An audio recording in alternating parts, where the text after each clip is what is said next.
Hey, good morning, everybody out there. This is Ricky Emerson with Advantage Hearing and Audiology here in Eden, North Carolina.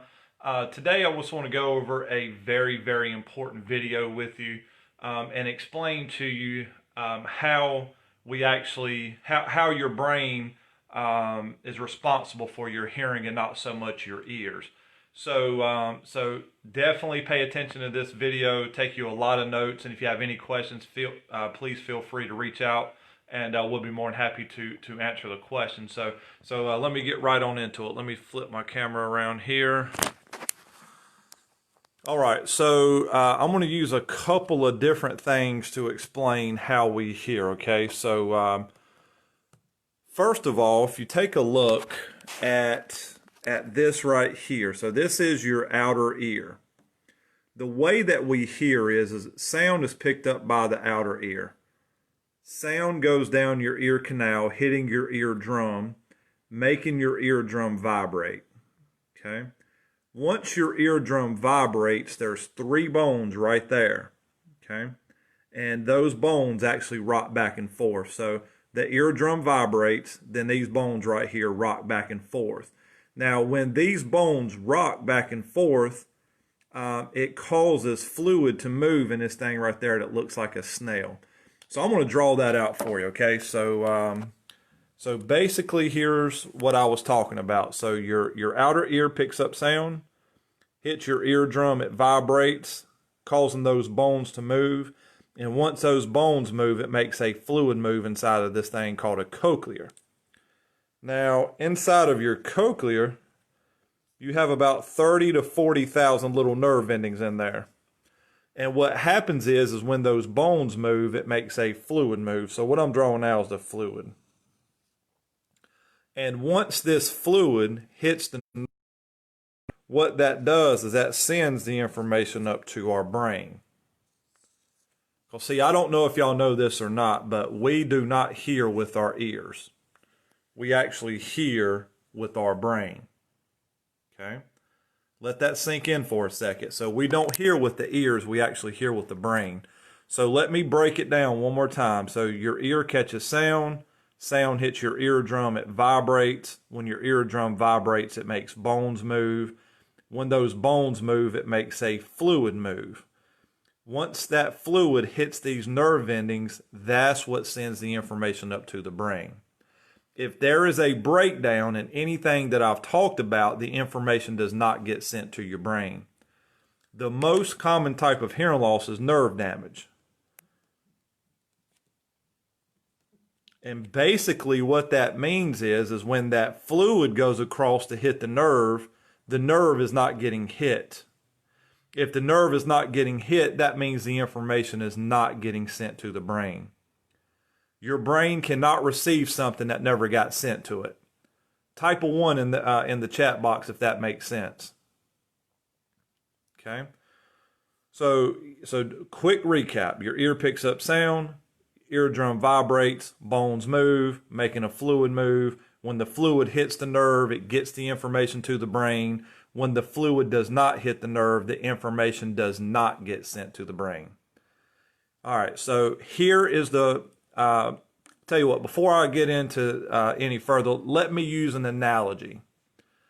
If I decided, let me flip the camera around real quick. So if I decided to stop using my legs for just a couple of months, whenever I finally try to stand up again, what do you think is going to happen? Type a 1 in the chat box if you think I can stand up.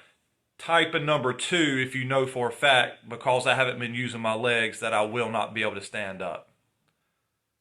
All right. So obviously if I haven't been using my legs, they've gotten weak because of a lack of stimulation. Lack of stimulation equals weakness. All right. So let me flip the camera back around here. So what's happening, if you have a nerve damage hearing loss, which is what most people have, there's information that's not getting sent to the brain. And the same exact thing that happens to my legs is called atrophy whenever it happens to the legs. If you don't use your arms, they get weak. You don't use your legs, they get weak. Well, guess what? If a part of your brain is not getting stimulated, same thing is happening. There's a part of the brain that's not being used, so therefore it is getting weak. Okay? So, and if you understand the analogy that if you don't use your legs, they get weak. Everybody understands that. But hardly anybody realizes that when you have a hearing loss, there's a part of your brain that same thing is happening to. Okay? So here's some of the things, and do some research on it. Just don't take my word for it. When you get off of this video, look up some of these things. Type in how does hearing loss affect the brain, and it'll scare you. This lack of stimulation causing that part of the brain to become weak is one of the leading causes of Alzheimer's and dementia. All right, think about that for a second. The lack of stimulation making that part of the brain get weak has been proven to be one of the leading causes of Alzheimer's and dementia. Not only that, but it also interferes with your balance big time. It produces a lot more stress in your body. It makes you more fatigued. And I can go on and on and on about all of these things that can happen because of lack of stimulation to the brain. Here's what I want you to understand. The lack of stimulation to the brain equals weakness. Just like lack of stimulation to the legs equals weakness as well. We understand that. But what I want you to understand is that same process happens to a part of your brain. All right, so if somebody has a nerve damage hearing loss, they're going to also have some understanding issues. So let's say, for an example, you're having a conversation with someone and you understand all the words that they're saying. That means your brain is getting all the information. What about when you hear somebody but you don't understand them? What happens there is that means that your brain only got bits and pieces of the word. You might have missed the first part, you might have missed the middle, but if you don't have the whole word, all of those sounds getting to your brain, that's when you're having a hard time understanding what someone is saying. Okay?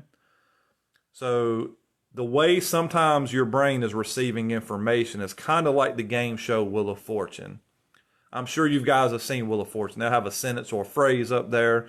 Some of the words are filled completely in. Then some of them, there's a few blanks. That's exactly how your brain is receiving information if you have a nerve damage hearing loss. It all goes back to down here. If the fluid hits the nerve, the information gets sent. If there's a part that did not get hit, that part did not get sent. So that's why whenever somebody says, look at the dove, somebody thought they said, look at the glove. They missed part of it, all right? So this is a very serious matter. When you have a nerve damage hearing loss, it is very serious, okay? Because there's a part of the brain that's not being stimulated. But the good news is you can help this situation, okay? And what helps this situation is hearing aids. So let me explain to you exactly what hearing aids do at a very simplified level. So with a real set of hearing aids, not none of these things you can buy online or none of that stuff, right? Has to be a real set of hearing aids with a professional helping you along the way. We can make that fluid dig deeper. Once that fluid hits these nerves are still active. And what that does is that fills in a lot of these gaps going to the brain.